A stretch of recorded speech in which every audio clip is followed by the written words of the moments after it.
ආයිබෝවන්. ඔන්න අද මම නත්තලට හරිම ඉක්මනින් හදාගන්න පුළුවන් රසවත් කේක් එකක් හැදුවා.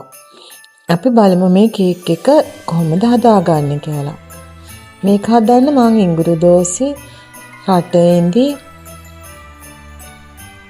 එතකොට මේ වියලි මිදි,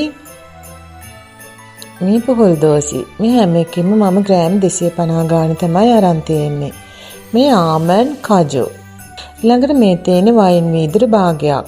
මට මේ මාගරින් 500 නම් පොඩ්ඩක් මෙල්ට් කරගන්න බැරි වුණා. ඒ නිසා මම ලිපේ තියලා මේක මෙල්ට් කරගත්තා.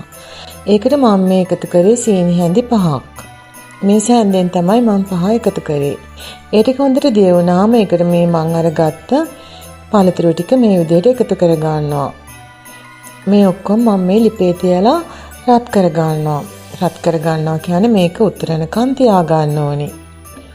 දැන් මේ ටික හොඳට මේ විදිහට කලවම් කරනවා. ඊළඟට මම මේකට ආමන්ඩ් ටිකයි කජු ටිකයි එකතු කරගන්නවා. ආයෙත් මේක මේ විදිහට කලවම් කරගන්නවා. ලුණු ස්වල්පයක් එකතු කරන්න අපේ රස අනුව. දැන් මේක හොඳට නිවෙන්න තියෙනවා. මේක හොඳට නිමුණාට පස්සේ කුරුඳු කුඩුයි ග්‍රේට් කරගත්ත දෙහි පොතු ටිකකුයි තමයි මම මේ එකතු කරේ. ඊළඟට මේ බිත්තර 6ක්. මං කේක් කිලෝ එකකට වැඩියෙන් හදා ගන්න අවශ්‍ය නිසා බිත්තර 6කුත් මේකට එකතු කරගත්තා. මේ එකතු කරන්නේ අර වයින් වීදුරු භාගය. ඊළඟට පාන් පිටි ග්‍රෑම් 500ක් ටිකෙන් ටික එකතු කරලා මේ විදිහට හොඳට කලවම් කරගන්නවා.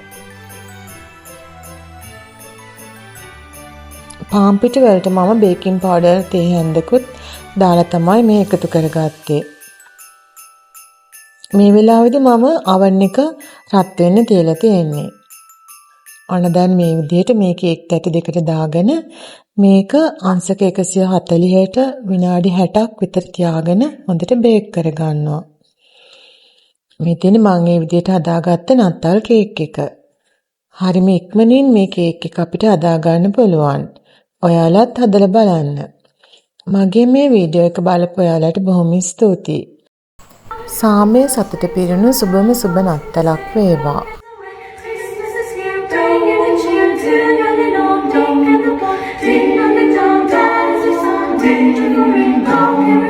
One seems to hear words of good cheer from everywhere.